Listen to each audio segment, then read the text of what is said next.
A friend of mine owns this 1971 Monte Carlo, and he had a car just like this back in high school, and he always had dreams of transforming it into something wild and crazy. This is a really clean, nice car, and I would like to show you what we're starting with and the steps to where we're going with it. And yeah, let's just take a look.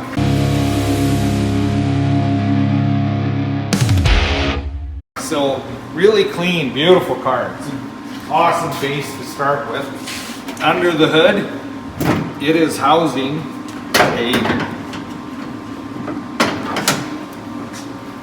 small block Chevy. So it is a Target Master, and it is coming out. This is an AC car. We're gonna be putting in a new engine. We're gonna turn it into a stick car. But it's so cool because it is an AC car. I'm not sure what we're going to use for AC. It'd be neat to use that original piece, but this car is so far from original. The original pieces are probably going to go away. It is amazing how much room under the hood there is. They always said when you go to a drive-in, you can take your friends in the trunk. Well, this one you can stack a couple more under the hood. Anyway, let's take a look at the car. It's a really nice car. So the inside, there's some trim going on. That is the world's most annoying sound. I don't know if you've seen Dumb and Dumber, but that's it.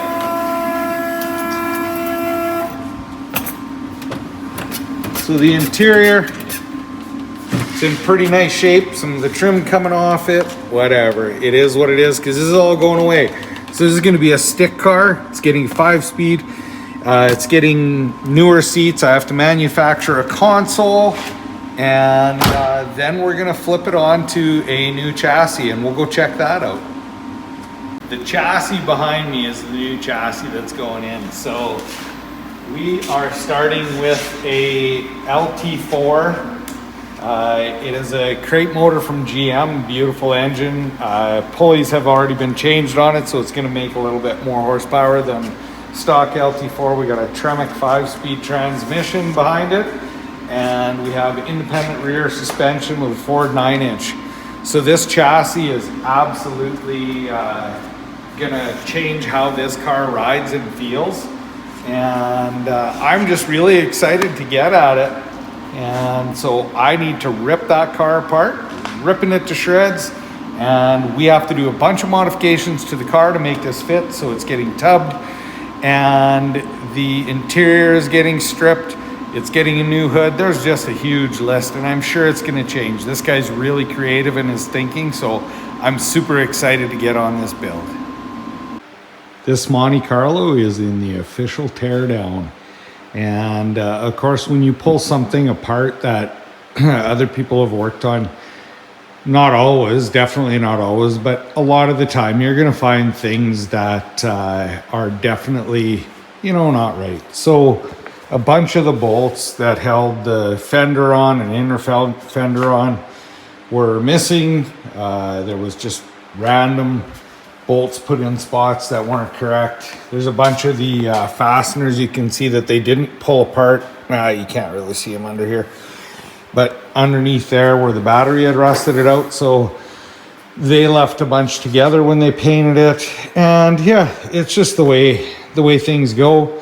So as you pull this apart, I am cataloging and storing all the parts. I got the fender here. So I have a book, and that is a few pages filled out. What I do is I bag everything. I mark everything possible. And then I write in the book catalogs where all the parts are.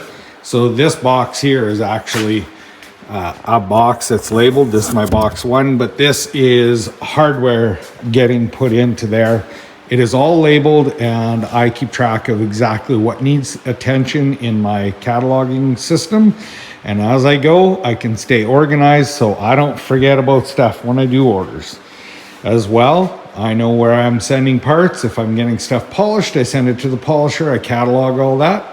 And so this car is no different. We are just going to keep track of everything, keep pulling it apart, and a bunch of the parts getting changed. And the main part underneath and in there, the heart of it, is all getting changed to that new LT4 and the Tremec 5-speed. bam, ripped to shreds. So let's take a quick look at this. Got rid of all the nonsense of ripping this car apart. It's going to be a resto-mod. Let's take a look. So in the trunk, we got a bunch of parts that are cataloged, whatever. We've already talked about that. Let's look inside the car. If you take a look, she's pretty ripped to shreds. The dash and everything is going to have to come out. That's going to be one of the next steps, but there's not much left in here. And of course, you know, with the whole car, we've kind of already talked about it, but had to fight with a lot of things because this car, I believe, was built in the 90s sometime, just based on the engine. And as we come around the front of the car here, there's a very important thing that I found in the car is I actually found the build sheet. So the build sheet was above the gas tank strap. And if anyone can comment, that'd be really great. We want to make sure that we know where these build sheets are. So on this car, 71 Monte Carlo, above the gas tank strap. If other people are restoring cars, please let us know where you're finding these. Where we're at with the front end here now, there's a few things that are seized up that I can't really deal with too much. And that is the steering is seized up. I can't get it apart, but it doesn't matter. I believe, and we're going to try to get this body off. It's time to separate the body from the chassis. So out with the old, in with the new. This is very exciting for me. I can't wait to get the new chassis under this thing. We're going to be rolling this out, throwing the new one under.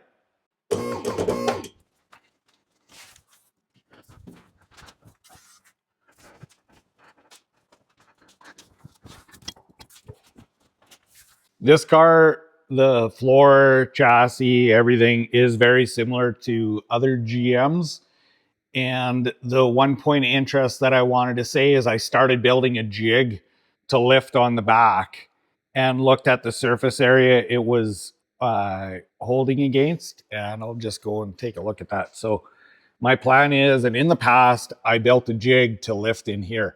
Well, this was sloped. And on the other side, I tried it there. And when I was lifting, it was really trying to actually bend here. So I had the frame all bolted on so I could do some actual weight tests. And I actually found there was less stress on the car by going across the pinch weld and this piece here. Now, somebody else in the past had already lifted just on this lip coming down, and it's kind of flared back and whatever. So I don't know if they got a jack caught there or whatever, but this was the most efficient spot to lift the body. So if someone's doing it, of course you want to do your tests. You don't want to stress the car at all. At the front here, this spot was too. And whoever did the restoration back in the day, there's no rust or anything really to speak of. A little bit. We're sending it out actually to get plastic blasted and lasered. But a bunch of this stuff here, I think it appears that it's just there for no reason. Of course, I'm going to have to, when it's on the rotisserie, we'll have to take a look at that in a little bit more detail, make sure that there isn't any patch panels or something that we have to do. But as far as we have right now, that's where we lifted. It worked out very well. There was no deformation of pinch welds. There was nothing that wasn't there already. So good spot to lift. And we'll just take a look at this old chassis. It's getting rolled outside. Of course, there's nothing we're going to be using on here on the new car except for that rad support. We have to rescue it. The rest of her, she is not being used.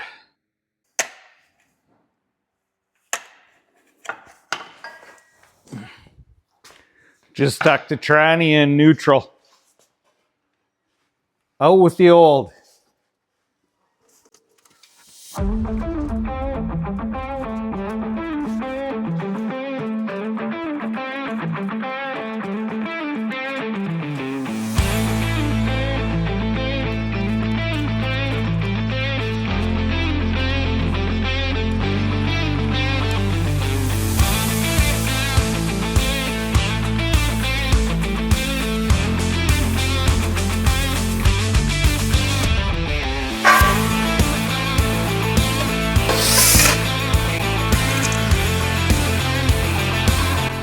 in with the new.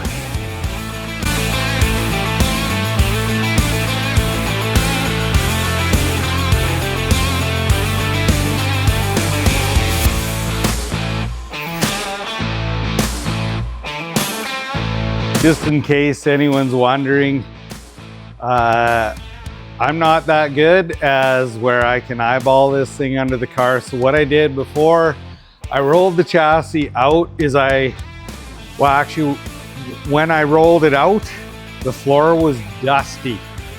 And as I rolled it, I could see exactly from lifting it up and down, the tires do a little scrub on the ground. So before I swept up, I actually took felt marker and put some ticks on the floor so that I have a rough idea, because I'm gonna have to shift this chassis around underneath to line it up with mounting bolts. So that's what I'm doing. We are gonna have to have this pretty precise because I'm cutting the floor out. It doesn't have to be exact, but it's gotta be pretty precise. Just wanna give you a really quick overview. So this is a GM crate LT4, we already talked about that. Pulleys are changed. He changed some drive ratios on the supercharger with that. We have the Tremec 5-speed. Gonna have to pull off that handle. Now, I left on the original heat AC unit, and the reason for that was we want to see with this down what this actually looks like. Don't know whether that's getting reused or not, because this is such a cool resto-mod, but this was an AC car, which really doesn't matter because not going to be numbers matching anything. We might end up cleaning up the Firewall. So the chassis itself is a, we'll take a look if I can get you zoomed in on here. So it is a, man, really hard to see, a Schwartz chassis. And to be honest, you know, we did have a couple issues with this. Had to make a couple adjustments when it first came in, and but they were okay to deal with. It was, yeah, it's unfortunate, but yeah, no, they were okay to deal with. So chassis is going to be going sitting where it is. Body's going to be going down. I'm going to be lining up with lasers. And yeah, of course, that independent rear Ford 9-inch is pretty cool in there. And the odd thing is my marks on the floor, the wheelbase from one side to the other doesn't look the same, but I mean, we have just junk truck tires on this, rolling it back and forth. So who really cares right now? We will see what this looks like when it's down. Things don't appear to be lining up really at all with where I had the wheels in relation to the chassis. So from the original chassis to this chassis, I'm not sure what's going on. What I'm going to do, I guess, is pull the shifter, lower it down and see where it lands, but something doesn't seem to be really correct. Measuring on that chassis compared to this one, our axle centers are like just ballpark 3 to 4 inches out. Really makes me go, might have to make some phone calls here.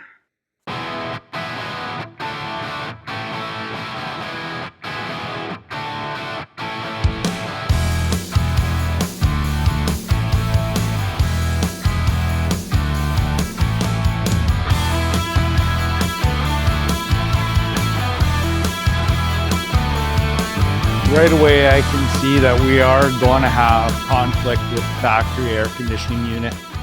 As well, I'm going to pull the shifter out because definitely going to have to cut the floor.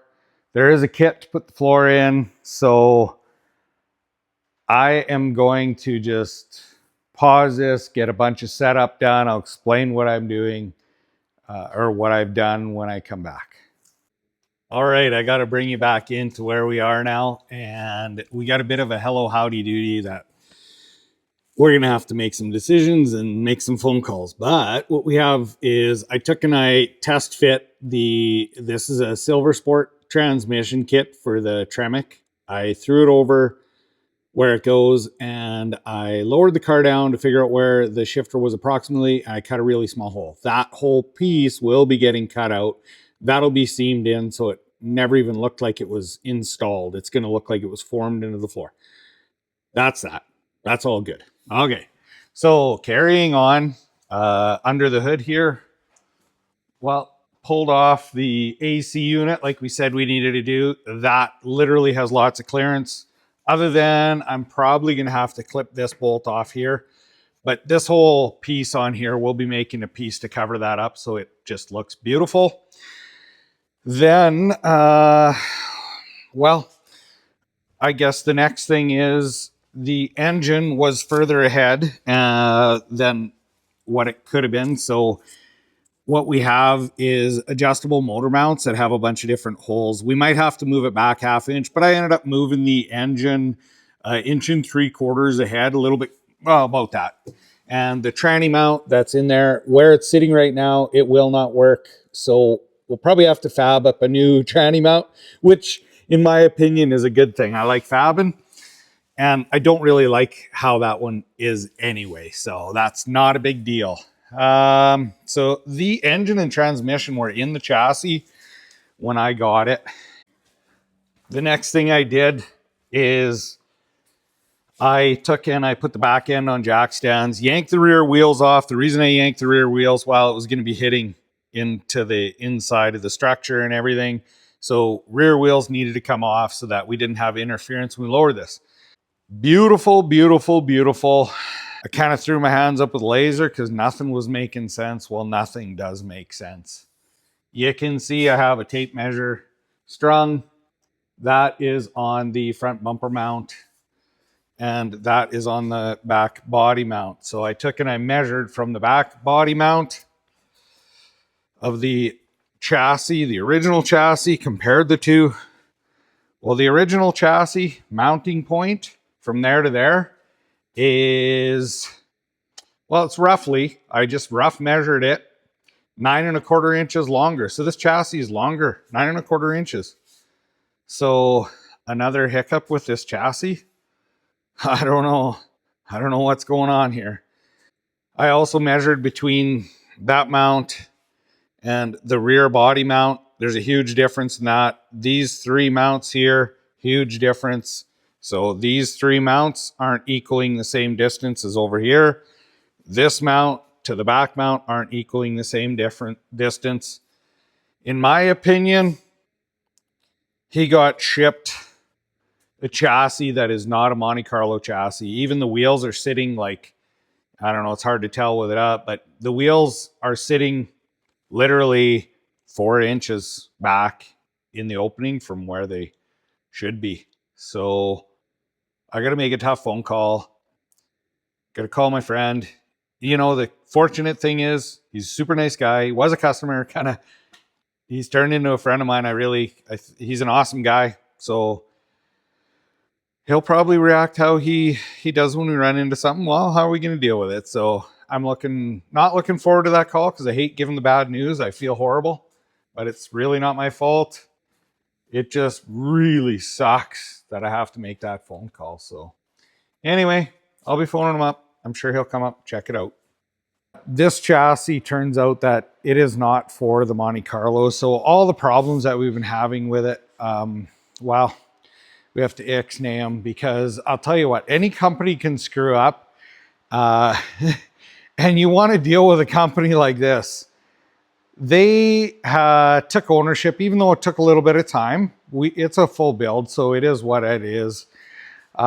We had to get a new chassis, and they came through. This thing is beautiful. We asked them not to paint it in case we were going to do some mods or whatever to it, and they really came through. So this chassis is the new chassis. I've double checked the measurements on it. They all appear to be like really close to the actual original chassis. There's some parts on the rubber on the original one that I didn't want to knock off to get real precise measurements, but it is very close. So Now I have a job. I'm going to strip this chassis down, get all the new parts on the other chassis, and that's where we'll pick up the recording, is once I have these chassis swapped, and then we will go back to getting it bolted under the car.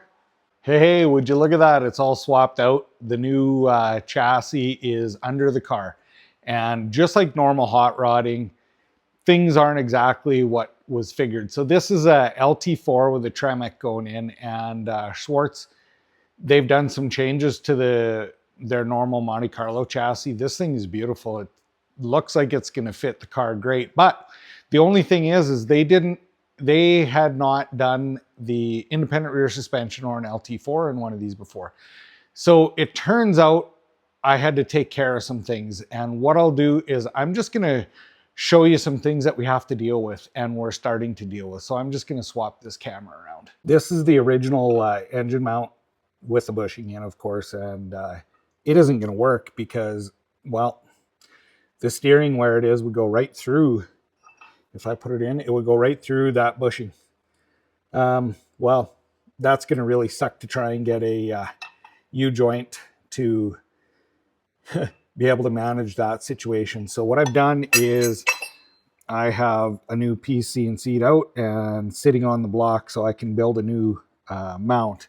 And originally, this is where that mount they had on the chassis was, but it needs to be back here-ish. I don't know exactly, but roughly 5 inches. I can't get that exact because we have to do some massage work to get it moved. I was starting to build the mounts, but realized that we needed to make some other changes. So anyway, and you know, I've been dealing with Schwartz on this and they're great to deal with. So we're figuring out where this motor should be, and yeah, we're going to work together on that.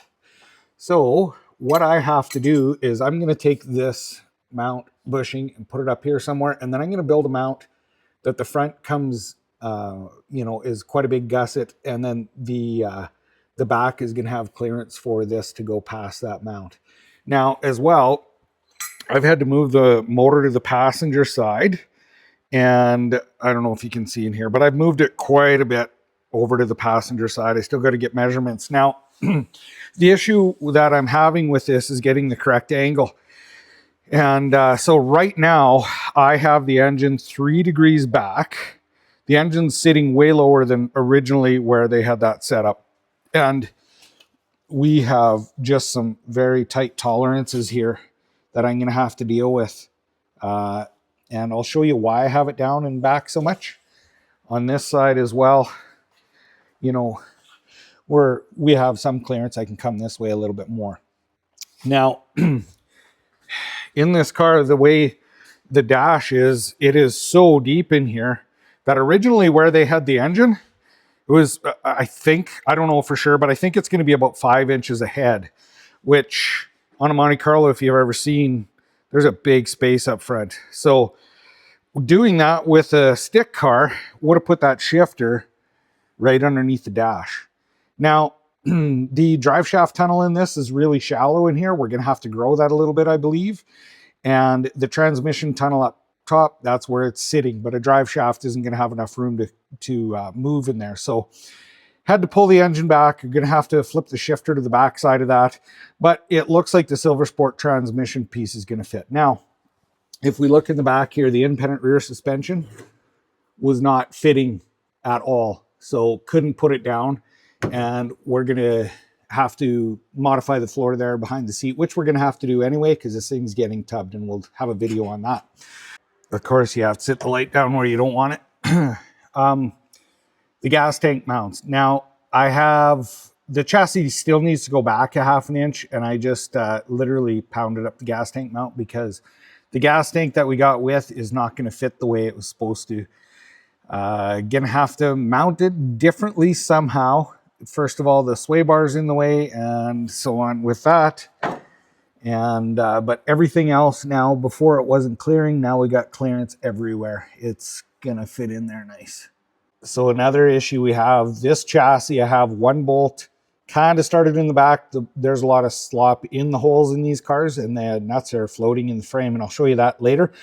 But this, I can't go into the exact right spot because I need to massage that firewall a little bit there to be able to get this engine back to where it needs to be. So that still has to happen, half inch, 3/4 inch, something like that maybe. And as you can see, yeah, we're not going to be able to use the original heater, so we're going to be updating that. What they provide you is bushing material, and this stuff's really nice. What I did is these are 1 inch thick.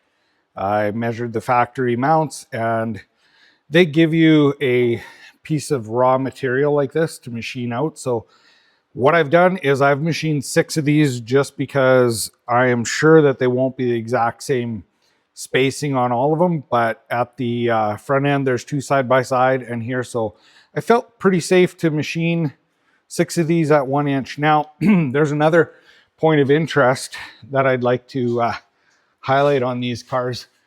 There are 2 in the middle that have a little nub that comes down. So when you get to finishing this, you're going to have to make sure that you enlarge one end of the hole. So in those bushings, there's 7/16 course bolt that goes into the body of this, but this one nub here, I'm not sure what size it is. I'll probably just enlarge the top of it to say 3/4 inch or whatever, but you just got to be aware that 2 of those bushings, you're going to have to measure what's cars together and adjust that to fit in that bushing. So the firewall here, this is where it's got to be massaged. So I'm just going to do a little hammer and dolly work. Luckily, I can take the heater out and get to both sides of this to make it look like it never happened. The transmission cross member they sent, beautiful piece. Unfortunately, it won't fit the way it's made. So I'm cutting it apart and going to modify it that it will fit on this better. And then you can kind of see the headers are not tight on this. But you can see that there is a large difference side to side, and this one actually the way it sits on here is even a little closer, but there's no issue with clearance for that. The only clearance issue I don't know is going to be right here. This might need to be shortened and modified on the chassis, but it's going to be easy to make it look like it never happened, so that'll be great. And otherwise, man, this chassis is just beautiful piece. It's nice to work with. If you look, there is just over 1/4 inch of clearance there. It is not finished. What I've done is I moved this line up 1 inch, and the lower line that was there, I moved that up 1 inch as well, and that gave us clearance there, which is beautiful. Then I got the chassis down, bolted down. The bodywork is not finished on there, but it's roughed out. But there's a connector right there, and that connector is 1.5 inches long. This piece of material is 1.5 inches long. So I am going to be marking out where that connector goes, because if this needed to be worked on, you had to do a simple wiring problem solving fixing thing. Well, you ain't going to do it without pulling the body off, and that ain't going to work. So we have also another connector down here, which I have clearance big time on that one. And so I'm going to mark that out and clearance it, and then we'll try again. It's pretty difficult to see right now. On the one side, I have 1.5 inches. On the other side, not so much. I'm going to have to recess that more. And the hoist is getting a lot of miles on it today. Up, down, up, down, up, down. But we have good clearance there. And I don't know how much I've moved that over. I would say over 2 inches. Anyway, we'll keep going. Well, there's a mess. Now it doesn't look too bad. I still have to finish body work. So this I ended up pushing back quite a bit. This is up now over 1 inch, and this was up about 1 inch. And this right here, this whole corner is curled down. This is over. Originally it was right here. So I had to make a bunch of mods for that sensor. Once I straighten this corner up and everything, this is going to look unnoticeable, we'll call it. Yeah, it's going to need some filler. Like I jammed a few little nicks and stuff in there. I'm not too worried about it. It's not like anyone's going to be able to nose drag it, but now I know that I have a rough amount of clearance that I should be able to build a transmission and engine mounts for this. So that is the plan. So we're looking good still there. Got lots of clearance. I moved the firewall a little bit more, and then this engine mount, I welded this out. I'm going to brace a little bit in here because this is quite a bit longer and a different angle. We don't have good triangles, so I'm going to treat this like a beam. And I have the new mounts for the chassis side made and tacked in. They're just tacked in enough to hold it. And on this side, if you see here, originally this steering arm where they had the original mounts, this would have been directly in line, well, just underneath the bolt. We wouldn't have clearance. Now we have a lot of clearance for the steering. So I can go and not quite directly look down. We're going to have to use some U-joints and so on, but from the shaft, I am going to have just enough clearance to get by. It's still actually going to be close, but it should be good.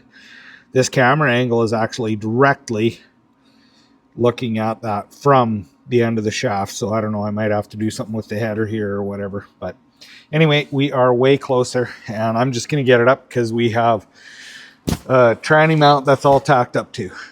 The chassis is lightly bolted underneath the car. I'm going to have to measure up and actually get the rest of the spacers in, the body spacers, machine those. The tranny cross member, well, we have some work to do on this. It's just tacked in. I got to remake these side mounts. And we are definitely leaning toward passenger side of the car. But if we look right underneath the diff, I don't know if I'll have to do floor mods. We'll probably have to get the drive shaft and take a look at how close all that is. Motor mounts and everything are looking like they are good. So this is the original style motor mount right here. This mount is different. And then on this side, there was a lot of clearance made on these motor mounts up here. So we'll have some more pictures of that, I'm sure.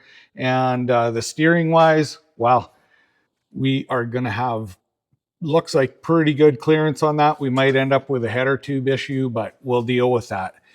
So the next steps are going to be get that body bolted down. Then I'm going to massage the floor a little bit here, get the floor hump done. And we are also going to have to figure out how to make that hole closed and make those big, huge tires fit underneath. So thank you for taking the time to watch this. Please like, share, subscribe, and you know what? It'd be really appreciated. Drop some comments. Thank you so much. Have a great day.